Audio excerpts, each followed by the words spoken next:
Hello students, we are studying types and components of computer system. In this video we will discuss about types of computer. First one is desktop computer, most commonly used type of computer. These are general purpose computers for individual users. Mostly used at the fixed locations, these are not portable. It's made of separate processing unit, monitor, keyboard and the mouse. All the components are separate, so you have to attach all the devices with the system unit to make it work. It can be standalone as well as a network computer, means you can use it as a standalone computer or you can attach it to the network also. Next is laptop computers. These are also general purpose computers for individual users, suitable for carrying around while traveling, means these are portable. Processing unit, monitor and keyboard are all attached together in a single unit. No separate devices, all devices are attached in a single unit.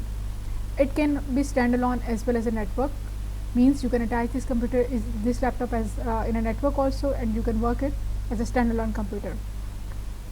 Usually battery powered and small in size as compared to the desktop computers, so you have to charge it. It is usually battery powered.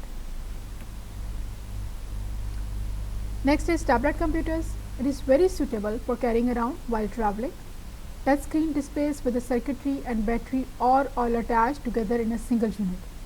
All are attached in a single unit, and these are touch screen.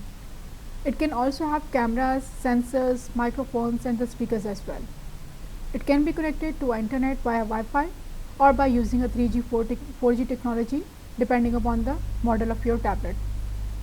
It is also battery powered and small in size as compared to the laptop computers. Next is smartphones. Mobile phone that can perform many functions of a computer. Allows us to make calls also, different from the typical mobile phone. This picture represents typical mobile phone, but this picture is showing you smartphone. It has the operating system, for example Android, iOS and many other operating systems are available, so depending upon your type and model. So it has their operating system. It uses apps which are available for almost every subject area. Okay, so in this you can use apps, but the typical mobile phone is only for calls and text. Let's compare all these devices. What are the advantages, what are the disadvantages, and what are the main uses of these computers.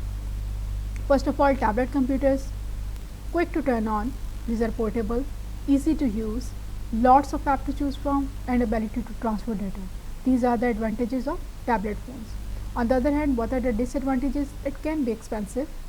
Not all have expandable memory, cellular connectivity or have expensive contacts, amount of battery life is less, speed of data transfer and compatibility can be the issue.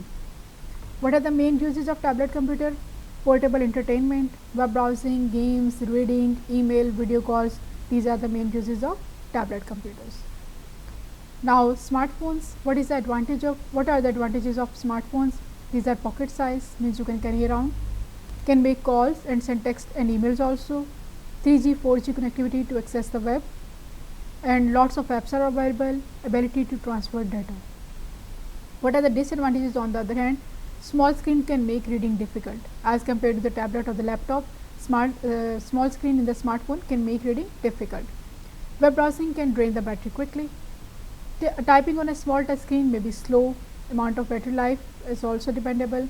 Speed of data transfer and compatibility can be the issue. What are the main uses? It is a multifunctional device, so you can easily keep with you. Multifunctions mean for making calls also, for texting also, for web browsing, email, so it's a multifunctional device. Okay, next is laptops. What are the advantages of laptops? Excellent for work functions. Full size keyboard is available and very large storage capacity is available. On the other hand, what are the disadvantages? It is larger and heavier than a tablet or smartphone computer, so slower to start than the tablets, and amount of battery life is less. What is the main use? Using application software of all the types, just like the general purpose computers, personal computers. Now the last one is a personal computer or the desktop computer. Easy to upgrade, usually have a large screen than a laptop. But what are the disadvantages? These are not portable and take up a lot of space. Work and home applications, watching TV and films, so there can be many different uses for this personal computer. This is all for this types of computer. Thank you very much for listening.